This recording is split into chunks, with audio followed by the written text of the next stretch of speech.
The question I have is, could you tell us about the Unified Soil Classification System? We already talked about soil properties that are used in soil classification. There are a couple of different classification systems, but I will only describe the Unified Soil Classification System here. And if you are interested, you can read a little bit about the other system from the book. So here I have summarized the properties needed for classifying the soil. So the first thing you do is to put the soil in one of these three boxes. This box is for coarse grained soil, and this is for fine grained soil, and this is for highly organic soil. If more than 50% of the soil is retained on number 200, the soil goes in here. If more than 50% passes number 200, it goes in here. Most of the time, organic soil can be identified through visual examination, and if it is organic, it goes in here. And organic soil is a pretty bad construction material, and I won't talk about this anymore. And I'll come back and talk about the fine-grained soil in the next slide. So let's talk about how we classify a coarse-grained soil.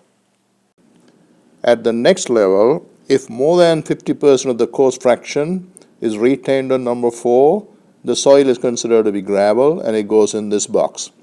And if more than 50% of the coarse fraction passes number 4, the soil is considered to be sand and it goes in this box. And at this point, we also start giving some labels: G for gravel, S for sand. Here's the remaining tree of classification. Let's take the gravel box first.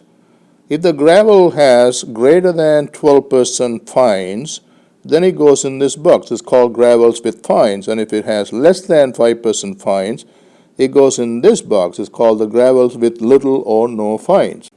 If the percentage of fine happens to be between 5 and 12%, the soil is considered to be a borderline case requiring dual symbol.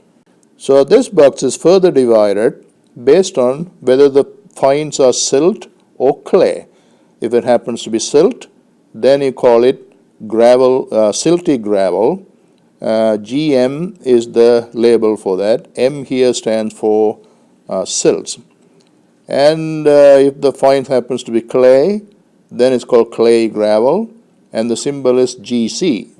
So if the gravel happens to have little or no fines, it is further subdivided based on whether the soil is well graded or poorly graded soil.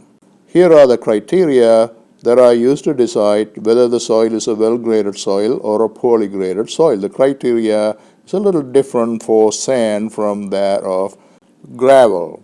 The sandy soil is classified exactly the same way as the gravel, so I won't further elaborate on that here. So the bottom line is a coarse-grained soil is eventually given one of these 8 labels.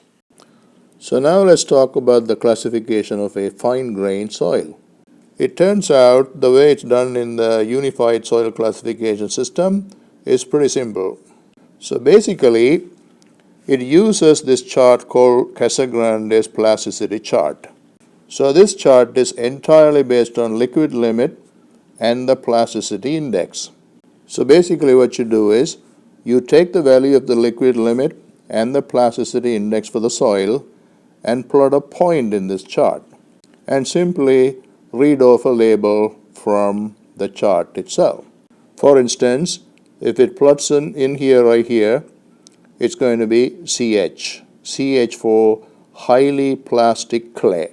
Or similarly, OH for highly plastic organic, MH for highly plastic silt, and low plastic silt, low plastic clay, and so on. So here's a complete key. And if you notice, these labels carry the letter H on the right side of this vertical, which corresponds to a liquid limit of 50%. And it carries the letter L on the left side of that vertical line. In other words, the soil that plots over here are considered to be highly plastic.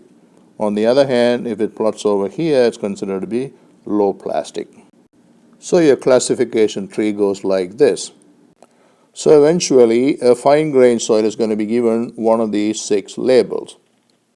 So that's it. That's how a soil is classified in accordance with the Unified Soil Classification System.